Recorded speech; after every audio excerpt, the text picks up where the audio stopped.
Good day, good day, good day, good day everybody. So today's video is titled, here is an effective tip to help you stop smoking. Here is an effective tip to help you stop smoking. So it's all related to the nicotine stress cycle and the idea, the understanding that that you were fine before you ever started smoking. You didn't need cigarettes before you ever started smoking. You didn't think about cigarettes before you started smoking.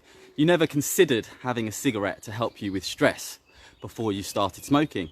There was just no need in your life for cigarettes before you ever started smoking. But when you did start smoking, you created inside of you essentially a little nicotine monster, an evil, evil little nicotine monster that lives inside your stomach and sits on your shoulder and has been whispering to you lies and deception your whole smoking career. When you get a feeling of a craving, what we've always called a craving, essentially all that is nicotine leaving the body, nicotine coming out of the body. And we've always known that feeling as a craving, and we've always translated in our mind the thoughts as, I want a cigarette, I need a cigarette. So what I help people understand is that those thoughts aren't theirs, yeah? That desire for the cigarette isn't theirs. That desire for the cigarette is the nicotine monster's.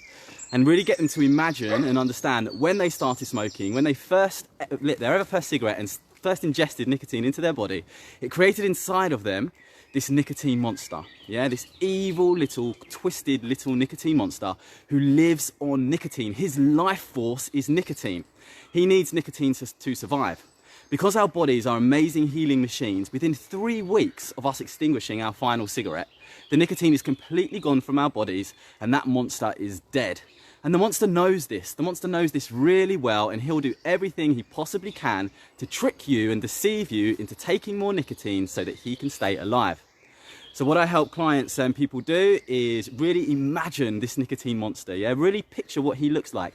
In fact, I actually get them to draw him out, to draw him with pen and paper, colour him in, and give him a really twisted, evil face, a really deceptive look, you know? Really make him as demonic and cruel, as wicked as they possibly can, so that they can see this addiction as something separate to themselves, yeah? This desire for nicotine is not them, it's not part of them, it's not integral to their being. This desire for nicotine belongs to the nicotine monster.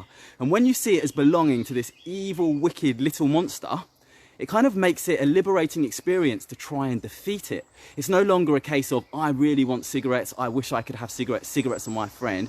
You don't think like that anymore. Instead, it's, wow, I've been deceived and lied and conned to. This desire for cigarettes has come from this nicotine monster. All the times I thought I heard the voice in my head saying, I need a cigarette, oh, I could really do with a cigarette right now. That was just the nicotine monster sat on my shoulder, actually saying, have a cigarette. Come on, you know you want a cigarette. Keep me alive, keep me alive. He's evil and wicked. And once you really, really draw him and picture him in all his evil glory, it makes it so much easier to try and break free. It really does. You don't feel like you're sacrificing anything when you stop smoking. Instead, you feel, yes, I'm killing and destroying this monster that's stolen my life, robbed my money, taken my self-respect. I'm killing and destroying him.